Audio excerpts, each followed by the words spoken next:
Drugs Telugu రాష్ట్రాల్లో 5-6 ఏళ్లుగా వినిపిస్తున్న పాపులర్ పదం. ఇది అచీవ్మెంట్ కాదు, మన వ్యవస్థల వైఫల్యానికి, మన నేతల దరిద్రపు అలవాట్లకని నిదర్శనం. నిజానికి తెలుగు రాష్ట్రాల దౌర్భాగ్యం ఇది. డ్రగ్స్ పట్టుబడడం, కేసులు పెట్టడం లాంటివన్నీ నెవర్ ఎండింగ్ స్టోరీలా మారిపోయాయి. ఈసారి ఏకంగా తాజా మాజీ ప్రజా ప్రతినిధులు డ్రగ్స్ కేసులో పట్టుబడడం సంచలనంగా మారింది. అటు ఏపీలోనూ ఇటు తెలంగాణలోనూ ఒకేసారిగా రాజకీయ ప్రకంపనలు మొదలయ్యాయి. వైట్ డ్రెస్లు, ఫామ్ హౌస్లు వెనుకున్న రియాలిటీ ఇదేనా? డ్రగ్స్ విషయంలో నీతులు చెప్పే నేతలని ఇప్పుడు ఏమనాలి? తెలుగు రాష్ట్రాల్లో డ్రగ్ కేస్ కలకలం.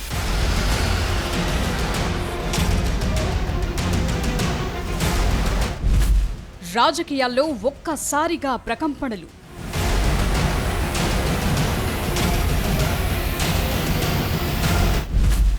నీతులు చెప్పే నేతలు ఇప్పుడేమంటారు?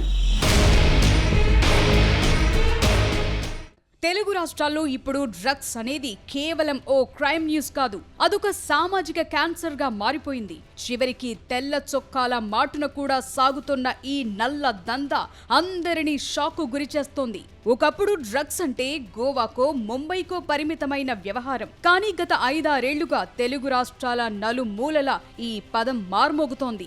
ఏకంగా ప్రజా ప్రతినిధులే నేరుగా డ్రగ్స్ కేసుల్లో దొరికిపోవటం చూస్తుంటే మన వ్యవస్థ ఏ పరిస్థితుల్లో ఉందో అర్థం చేసుకోవచ్చు. డ్రగ్స్ కు వ్యతిరేకంగా ప్రచారం చేసేవాళ్లు, యువత డ్రగ్స్ కు బానిసలు కావద్దని చట్ట సభల్లో గంభీరమైన ప్రసంగాలు చేసే నాయకులే ఫామ్ హౌజుల్లో డ్రగ్స్ సంబంధిత కేసుల్లో పట్టుబడటం మరీ దారుణం. ప్రజలకు మార్గదర్శకులుగా ఉండాల్సిన ప్రజా ప్రతినిధులే మార్గం తప్పి ప్రవర్తిస్తుంటే రేపటి తరం ఎటువైపు వెళుతుందనే ప్రశ్నలు తలెత్తుతున్నాయి.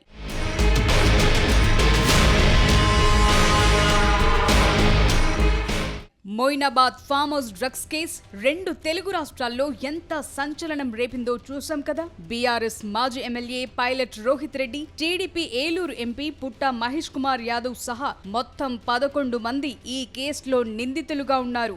రోహిత్ రెడ్డి, పుట్ట మహేష్ సహా మరో 4గురికి డ్రగ్స్ పాజిటివ్ గా తేలటం సంచలనంగా మారింది. ప్రస్తుతం ఎంపీ పుట్ట మహేష్ బెయిల్ పై ఉండగా ఫామ్ హౌస్ లో కాల్పులకు పాల్పడిన విషయంలో రోహిత్ రెడ్డితో పాటు మరో 2 అరెస్టు చేసి జైలుకు పంపారు. ఇప్పుడు ఇష్యూ 2 తెలుగు రాష్ట్రాల్లో పొలిటికల్ టర్న్ తీసుకుంది. రాజకీయంగా ప్రకంపనలు సృష్టిస్తోంది.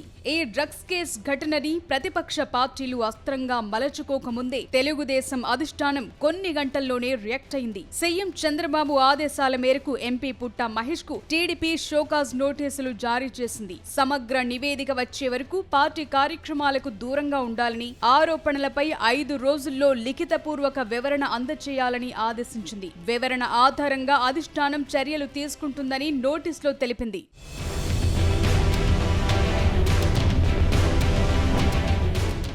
తెలుగుదేశం పార్టీ అధిష్టానం డ్రగ్స్ కేసు వ్యవహారం గురించి తెలిసిన కొద్ది గంటల్లోనే రియాక్ట్ అయితే బీఆర్ఎస్ హైకమాండ్ మాత్రం మాజీ ఎమ్మెల్యే పైలట్ రోహిత్ రెడ్డిని వివరణ అడిగేందుకు 2 రోజులు టైం తీసుకుంది. డ్రగ్స్ కేసు వ్యవహారానికి సంబంధించి ఆయనకు పార్టీ క్రమశిక్షణ కమిటీ షోకాజ్ నోటీసు జారీ చేసింది. రోహిత్ రెడ్డి డ్రగ్స్ పార్టీకి హాజరయ్యారనే మీడియా కథనాలను పార్టీ తీవ్రంగా పరిగణించిందని, ఈ పరిణామాలపై 7 రోజుల్లోపు లిఖితపూర్వక వివరణ ఇవ్వాలని ఆదేశించింది. ఇలాంటి అక్రమ కార్యకలాపాలతో సంబంధం కలిగి ఉండటం పార్టీ విలువలకు, ప్రతిష్టకు విరుద్ధమని పార్టీ అధినేత కేసీఆర్ ఆదేశాల మేరకు నోటీసు జారీ చేసినట్లు తెలిపారు. వివరణ ఇచ్చే వరకు పార్టీ కార్యక్రమాలకు, అధికారిక సమావేశాలకు దూరంగా ఉండాలన్నారు. గడువు లోపు సంతృప్తికరమైన వివరణ ఇవ్వని పక్షంలో ముందస్తు నోటీస్ లేకుండానే పార్టీ రాజ్యాంగం నిబంధనల ప్రకారం క్రమశిక్షణ చర్యలు తీసుకుంటామని నోటీసుల్లో స్పష్టం చేశారు. తమ పార్టీ నాయకుడు పైలట్ రోహిత్ రెడ్డికి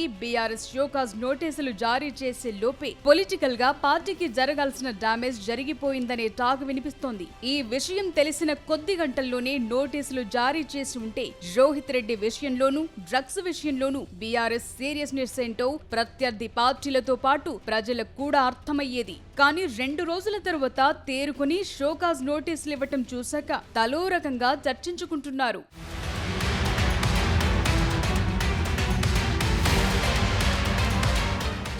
రెండు తెలుగు రాష్ట్రాల్లో సెన్సేషన్ గా మారిన ఈ డ్రగ్స్ పార్టీ వెనుక దుబాయ్ ఆస్తుల పంచాయతీ ఉందనే ప్రచారం కూడా సాగుతోంది. దుబాయ్ లో టాలీవుడ్ నిర్మాత కేదార్ మరణం తరువాత ఆస్తుల పంచాయతీ తేల్చుకునేందుకే మాజీ MLA pilot Rohit Reddy farm house లో పార్టీ పెట్టారనే సందేహాలు వ్యక్తమవుతున్నాయి. కొందరు రాజకీయ సినీ ప్రముఖులు కేదార్ ద్వారా దుబాయ్ రియల్ ఎస్టేట్ రంగంలో పెట్టుబడులు పెట్టారనే ఆరోపణలున్నాయి. ఏడాది కిందటి అతను దుబాయ్ లోని ఓ ఫ్లాట్ లో అనుమానాస్పద స్థితిలో మరణించారు. ఆ సమయంలో పైలట్ రోహిత్ రెడ్డి అక్కడే ఉన్నారనే ప్రచారం కూడా సాగింది. దుబాయ్ పై ఇరాన్ దాడులతో తమ పెట్టుబడుల విషయంలో రోహిత్ రెడ్డి చర్చించేందుకే మొయినాబాద్ ఫామ్ హౌస్ ను వేదిక చేసుకున్నారనే చర్చ జరుగుతోంది. అక్కడ డ్రగ్స్ పార్టీ జరగటం, పైలట్ రోహిత్ రెడ్డికి డ్రగ్స్ పాజిటివ్ రావటంతో ఈ వ్యవహారం సంచలనంగా మారింది. ఇది బీఆర్ఎస్ పార్టీకి చేయాల్సినంత డ్యామేజ్ చేసింది.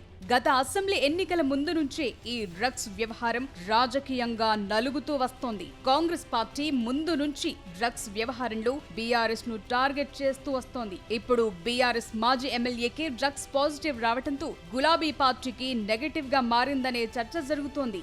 అధికార కాంగ్రెస్ కూడా బీఆర్ఎస్ డ్రగ్స్ ని ప్రోత్సహిస్తోందని ఆరోపిస్తోంది. Pilot Rohit Reddy farm house drugs case కి సంబంధించి తెలంగాణ ప్రభుత్వం కీలక నిర్ణయం తీసుకుంది. ఈ కేసు మూలాలను, ఇంటర్నేషనల్ లింక్స్ ని ఛేదించేందుకు రాజేంద్రనగర్ డీసీపీ యోగేష్ గౌతమ్ నేతృత్వంలో సిట్ ఏర్పాటు చేసింది. డ్రగ్స్ పార్టీకి ఎవరెవరు హాజరయ్యారు, ఫామ్ హౌస్ దాకా డ్రగ్స్ ఎలా వచ్చాయి, దేని వెనుక ఇంకెవరైనా ఉన్నారా అనే కోణంలో విచారణ జరపనున్నారు. ఈ డ్రగ్స్ దందాతో దుబాయ్ కి ఉన్న లింక్లపైన సిట్ ఆరా తీయనుంది. మాజీ ఎమ్మెల్యే పైలట్ రోహిత్ రెడ్డిని, నమిత్ శర్మను కస్టడీలోకి తీసుకుని విచారించాలని సిట్ భావిస్తోంది.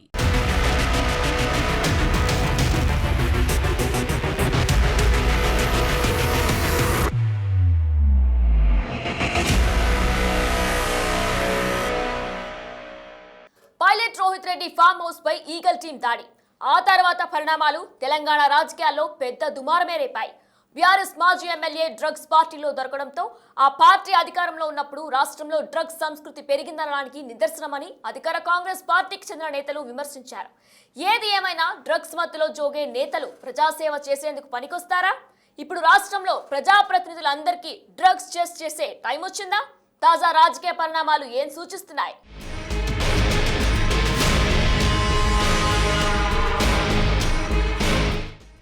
బీఆర్ఎస్ మాజీ ఎమ్మెల్యే పైలట్ రోహిత్ రెడ్డికి డ్రగ్స్ పాజిటివ్ అని తేలిన తరువాత కాంగ్రెస్ నాయకులు BRS working president KTR target గా తీవ్ర ఆరోపణలు చేశారు. మొయినాబాద్ డ్రగ్స్ కేసుపై కేటీఆర్ బ్యాచ్ సమాధానం చెప్పాలని TPCC chief Mahesh Kumar Goud demand చేశారు. ఈ కేసులో ఎలాంటి రాజకీయం లేదని ఈగిల్ టీం తమ కర్తవ్యాన్ని నెరవేర్చిందన్నారు. మహేష్ కుమార్ గౌడ్ సహా ఇతర కాంగ్రెస్ నేతలు కేటీఆర్ కు నేరుగా సవాల్ విసిరారు. రోహిత్ రెడ్డి డ్రగ్స్ పార్టీలో దొరకటంతో కేటీఆర్ కూడా డ్రగ్ టెస్ట్ చేయించుకోవాలని డిమాండ్ చేశారు. గత 10 ఏళ్ల బీఆర్ఎస్ పాలనలో డ్రగ్స్ విచ్చలవిడిగా సప్లై అయ్యాయని, కేటీఆర్ అనుచరులు, సన్నిహితులకు డ్రగ్స్ అలవాటుందనే అనుమానాలున్నాయని కాంగ్రెస్ నేతలు ఆరోపించారు. అవసరమైతే డ్రగ్స్ టెస్టులకు కేటీఆర్ సిద్ధం కావాలని అసెంబ్లీ సమావేశాల సమయంలోనే ఎమ్మెల్యేలు, ఎమ్మెల్సీలందరం కలిసి టెస్టులు చేయించుకుందామన్నారు మహేష్ కుమార్ గౌడ్.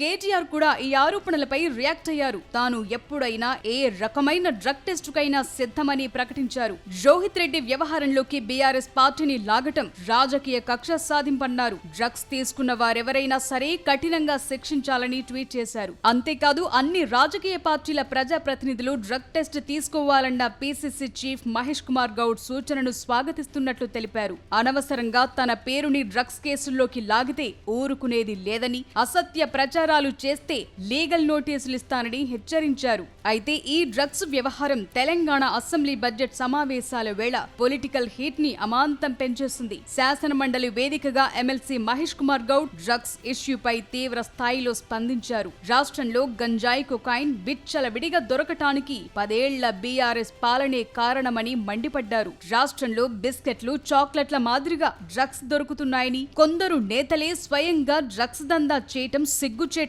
డ్రగ్స్ టెస్టులకు సీఎం రేవంత్ రెడ్డిని ఒప్పించే బాధ్యత తనదని ప్రతిపక్ష నేత కేసీఆర్, కేటీఆర్ డ్రగ్ టెస్టులకు వస్తారా అని ఓపెన్ ఛాలెంజ్ విసిరారు. అందరూ కూడా టెస్టుకు రెడీగా ఉండాలి అధ్యక్ష.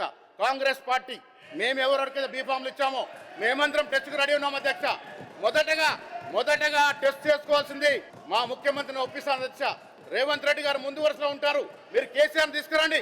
ఇద్దరు సభా నాయకుడు, సభా ప్రతిపక్ష నాయకుడు ఇద్దరు కూడా టెస్ట్ జరగాల్సింది అధ్యక్ష. ఈ రాష్ట్రాన్ని డ్రగ్స్ మయం చేశారు అధ్యక్ష, డ్రగ్స్ వ్యాపారం చేశారు, వేల కోట్లు డ్రగ్స్ మీద సంపాదించారు అధ్యక్ష. సిగ్గుతో తలవంచుకున్న పరిస్థితి అధ్యక్ష. ఇలా డ్రగ్స్ పేరనగానే మీ నాయకుడు పేరెందుకు వస్తుంది? డ్రగ్స్ మాట అనగానే మీ నాయకుడు పేరెందుకు వస్తుంది? ఒక్కసారి ఆలోచించుకోవాల్సిన అవసరం ఉంది అధ్యక్ష. పోయిన 10 ఏళ్ల కాలంలో విచ్చలవిడిగా గాంజా సరఫరా అయింది అధ్యక్ష ఈ రాష్ట్రంలో. ఆన్ రికార్డ్ చెప్తున్న అధ్యక్ష, కొకైన్ సరఫరా అయింది అధ్యక్ష. చాక్లెట్ లాగా దొరుకుతా ఉంది కొకైన్, బిస్కెట్ లాగా కిరాణా షాప్ దొరికినట్టు దొరుకుతుంది. ఎవరు కారణం? 10 ఏళ్ళు మీరు కదా కారణం. మీరు అధికారం లేరా? ఆనాడు మీ కారణంగా ఇలా డ్రగ్స్ రాలేదా? ఇలా అడిగిన చోటలా డ్రగ్స్ దొరికే పరిస్థితి వచ్చింది.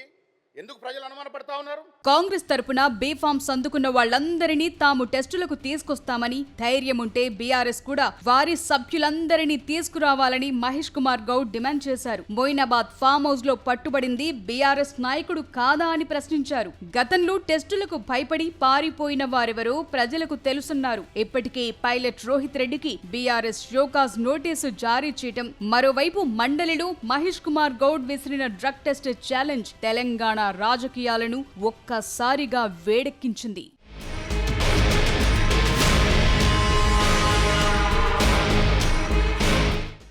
అప్పట్లో ఎమ్మెల్యేల కొనుగోలుకు కుట్ర కేస్తూ దేశవ్యాప్తంగా వార్తల్లో నిలిచిన పైలట్ రోహిత్ రెడ్డి ఇప్పుడు డ్రగ్స్ పార్టీ ఆరోపణలతో మళ్లీ హాట్ టాపిక్ గా మారారు. ఈ ఘటన రాష్ట్ర రాజకీయాల్లో నైతికత, డ్రగ్స్ సంస్కృతి, ప్రజాప్రతినిధుల బాధ్యతపై పెను దుమారాన్ని రేపుతోంది. సమాజానికి దిశానిర్దేశం చేయాల్సిన ప్రజాప్రతినిధులు ఇలాంటి వివాదాల్లో చిక్కుకోవటం ఆందోళన కలిగిస్తోంది. ప్రజల ఓట్లతో గెలిచిన నేతలు ఇలాంటి వ్యసనాలకు బానిసలైతే వారు ప్రజా సమస్యలపై దృష్టి పెట్టగలరా అనే ప్రశ్న తలెత్తుతోంది. చట్టసభల్లో కూర్చునే నేతలు ఆదర్శంగా ఉండాలి. ఓ మాజీ ఎమ్మెల్యేకే డ్రగ్స్ పాజిటివ్ రావటమంటే వ్యవస్థపై ప్రజలకున్న నమ్మకం పోతుంది. అయితే తెలంగాణ రాజకీయాల్లో దుమారం రేపుతున్న ఈ డ్రగ్స్ వ్యవహారంపై తన చిత్తశుద్ధిని నిరూపించుకునేందుకు బీఆర్ఎస్ నాయకత్వం డ్రగ్ టెస్టులకు సై అంటుందా లేదా అన్నది ఆసక్తి రేపుతోంది. కేటీఆర్ చెప్పింది కేవలం మాటల వరకేనా? టెస్టుల దాకా వస్తారా అనేది కూడా చర్చకొస్తోంది. ఒకవేళ ప్రజా ప్రతినిధులందరికీ అసెంబ్లీ వేదికగా డ్రగ్ టెస్టులు నిర్వహిస్తే అది భారత రాజకీయాల్లోనే సంచలనంగా మారుతుంది. ఈ పరిస్థితుల్లో ఈ డ్రగ్ టెస్ట్ పాలిటిక్స్ ఎక్కడి దాకా దారితీస్తాయన్నది ఉత్కంఠగా మారింది.